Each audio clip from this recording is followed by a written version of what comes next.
Welcome back, ladies and gentlemen. Still watching Nile Cruise, and now we're going to talk about the 3-month aviation stimulus package approved by the cabinet.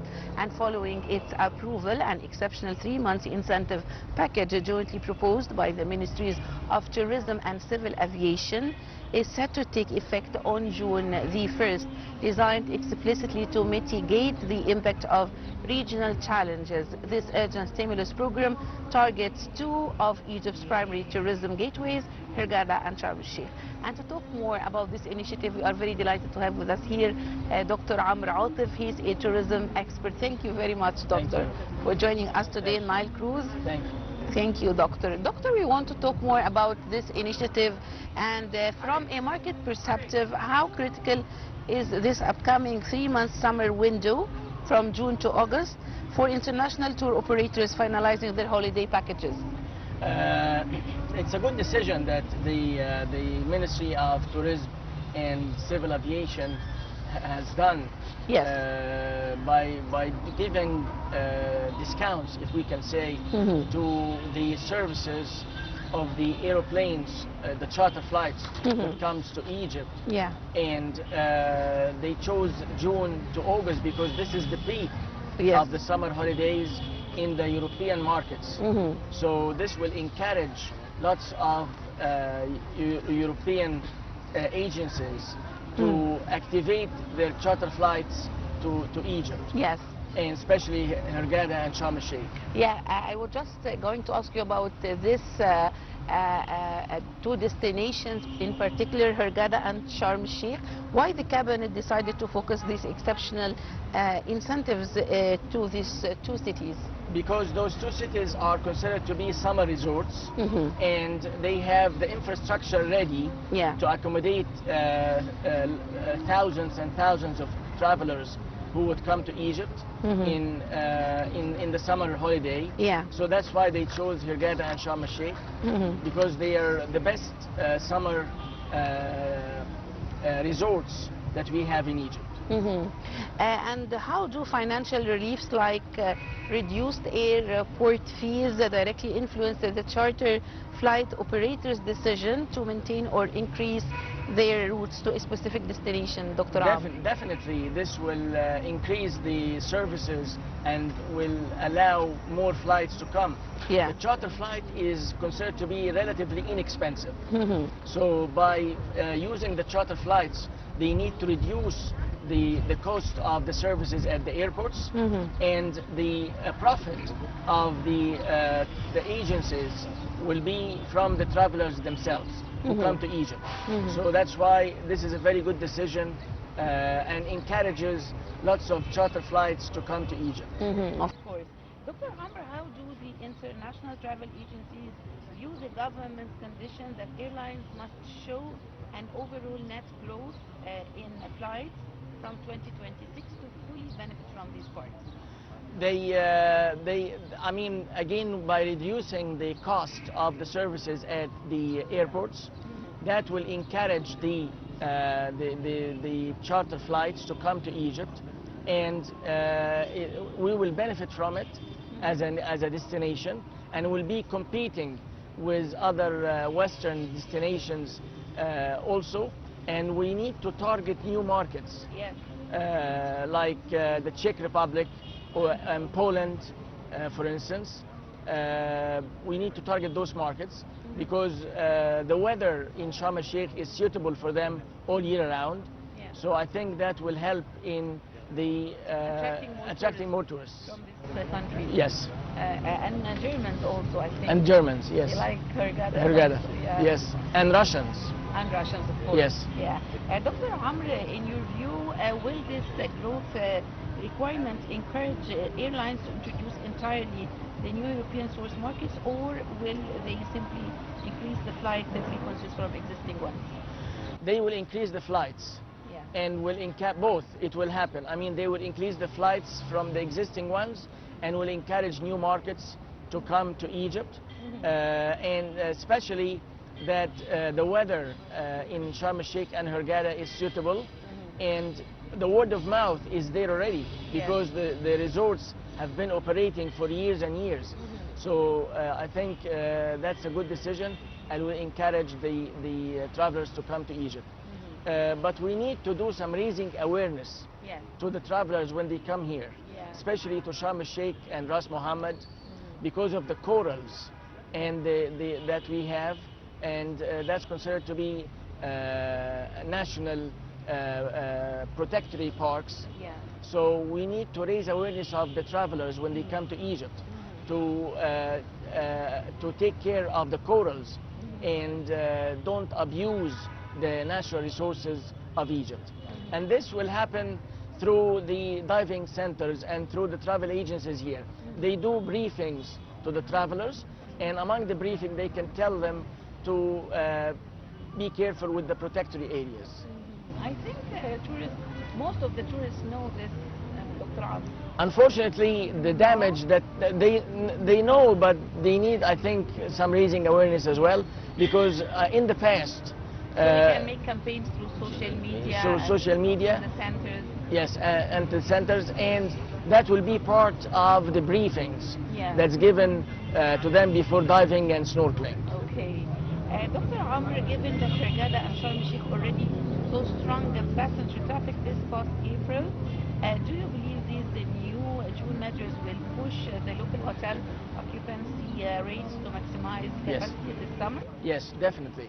And the hotels are ready for the summer holidays, and this packages that was done by the Ministry of Tourism and Antiquities and the Ministry of Aviation will help increasing the number of tourists that will come to Hurghada and Sharm el-Sheikh in particular. And you know that the charter flights are not allowed in the other airports, like the Cairo airport, for instance. So that's a privilege for Hurghada and Sharm el-Sheikh to have travelers coming in the summer vacation. Okay. And from a traveler viewpoint, Dr. Amr, do tour operators usually pass these types of aviation savings down to the consumer in the form of more competitive all-inclusive package deals? The all-inclusive package deals, they like it. The tourists like the all-inclusive package deals, and it's already operating. And it's professional here in Egypt. Yes, in the all-inclusive, Yeah. and that save their money and considered to be a good rate for the travelers, especially again that the charter flights are inexpensive, and all-inclusive rates encourage, and the travelers like this. They like the all-inclusive rates at the hotels because they don't like after they coming here to spend on the food and drinks. So all-inclusive for them is a privilege for sure. Yeah, of course. Dr. Amr, how does this targeted and temporary package compare to the financial incentives offered by competing Mediterranean summer destinations? We give the best offers. I mean, I've been to several of the Western countries in summer and summer destinations, and it's very costly. I don't want to say very expensive, but it's very costly, and I think we give the best offers and the best prices in the region. Dr. Amr, you told me before that you went to Alamein city in 2002 and it was empty. Yes. How do you view the latest developments in this area? The El Alamein in 2002, there was only one hotel there. Yeah. And there was a charter flight that came to El Alamein. Yes. That definitely filled the hotel. And we used to give webinars to the travelers about the tours to Cairo, the museum, the Egyptian museum, and the pyramids. That was a package tour at that time. And there was nothing there except this small hotel. Now there are more hotels that has been built. And I think we need also a charter flight to El Alamein, to New El Alamein. That would be a good idea. That would be a good idea, and will encourage more people to visit New El Alamein. Yes, of by course. package tours, and then they They already started to visit El Alamein. this area. And, That's right, and I meet lots of travelers who fly over New El Alamein, and they say they want to come to Egypt to see New El Alamein and to enjoy the summer vacation there. Yeah. Especially that we give packages for the travelers. So I think that will encourage the number of travelers that will come to Al Alamein by this idea of the charter flight.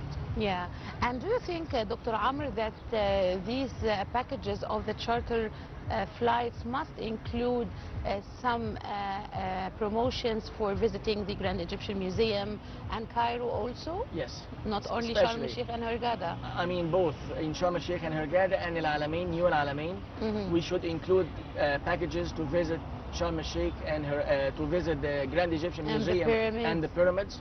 And that can happen easily. Yes. And it's happening now from Hurghada and Sharm el-Sheikh. There are overday tours and they come directly to visit the Grand Egyptian Museum that can accommodate 15,000 travelers a day. Yeah. So quite a big number. Quite a big number, Yeah. and it helps in tourism and it helps in refreshing the economy. Yeah. Also, they can spend a night or two in Cairo. If this is applicable, Yes. they can spend a night or two in Cairo, and this way we increase the number of nights that the travelers would spend in Egypt. Yeah.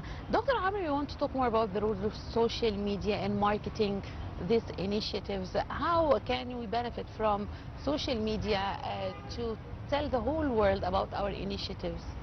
People come to see New Egypt now, and it's this Instagramic tours that they want to visit. Yes. They want to visit the sites that nobody has been to. Yeah. And this is very trendy.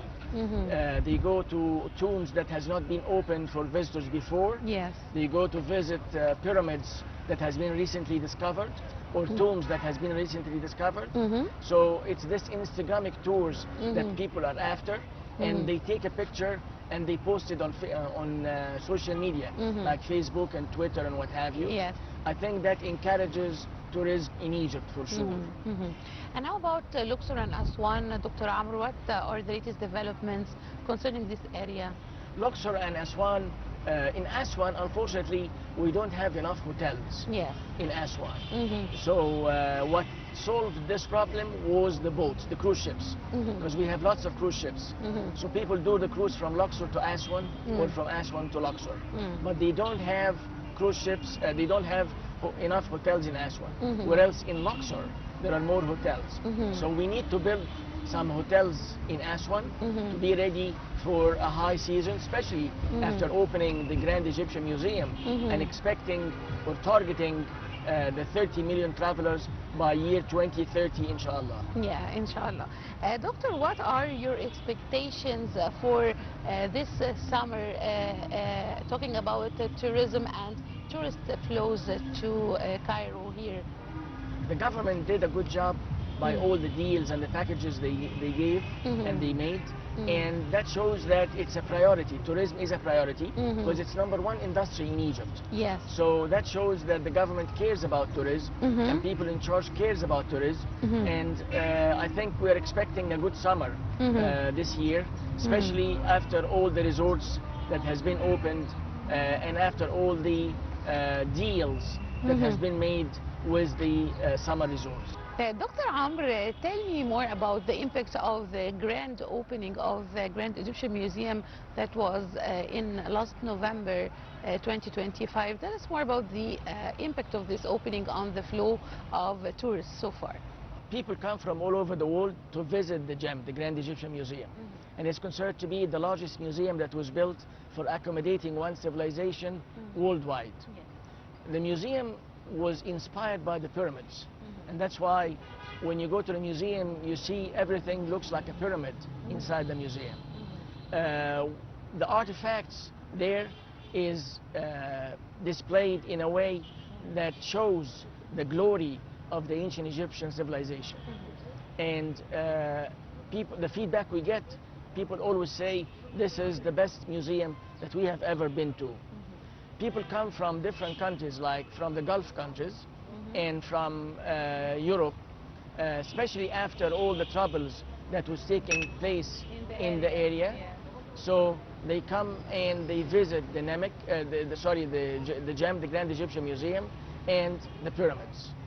Yeah. And this encourages Egypt to reach 15 million, 30 million travelers by the year 2030, because this is our goal. And the Grand Egyptian Museum is fulfilling this goal. It was built to accommodate 15,000 travelers a day. That's about the Grand Egyptian Museum. Dr. Amr, moving to the Namek Museum, tell us more about this museum and its influence also on the flow of tourism. Of course, I mean, the Namek, the National Museum of Egyptian Civilization, has been built like 3 years ago, or inaugurated like 3 years ago, and people come from all over the world to see the Namek, the National Museum of Egyptian Civilization, and to see the mummies, the 22 mummies on display, especially after the parade that was made for the mummies when they moved them from the old Egyptian Museum in Tahrir Square and to the Namek, or the National Museum of Egyptian Civilization. So there are more museums now in Cairo to visit, and the trend would be travelers spending longer time in Cairo and longer nights in Cairo. I know travelers who come and stay 3 weeks in Egypt and about a week in Cairo to try to finish visiting all the sites that is there. Yeah, Dr. Amr, if you're talking to a tourist, what are the must-see destinations in Egypt, and to tell him to visit? We have plenty of destinations. I mean, if I'm talking to tourists, I would recommend, of course, visiting Cairo as a first step, the capital, and the museums in Cairo and the pyramids. And I would also recommend visiting the GEM, the Grand Egyptian Museum, and recommend as well going to New Al Alamein, because it's a new destination and everybody is willing to visit New Al Alamein. Also Sharm el Sheikh and Hurghada, and Luxor and Aswan. They can always combine a resort visit to Sharm el Sheikh and Hurghada and then go do a cruise from Luxor to Aswan. They have 3-night cruise and 4-night cruise, and nowadays they have also a super long cruise from Cairo. Those are the things that I'll be... And also Old Cairo and the mosques and... Islamic Cairo. Yeah, Islamic Cairo, the mosques and the churches. The mosques and the churches, of course. Tell us more about this place. Islamic Cairo, El Mu'izz Street is a highlight. They come to Bab al-Nasr and they walk through El Mu'izz Street and see the mosques in El Mu'izz Street, or Islamic section of Cairo, which is very impressive. And also Old Cairo, where they have the churches and the synagogue. And people come from all over the world to see the Coptic Cairo and the Islamic Cairo. Well, Dr. Amr Atef, the tourism expert, thank you very much, Doctor, for coming to Nile Cruise. Thank you. Thank you. Thank you, Doctor.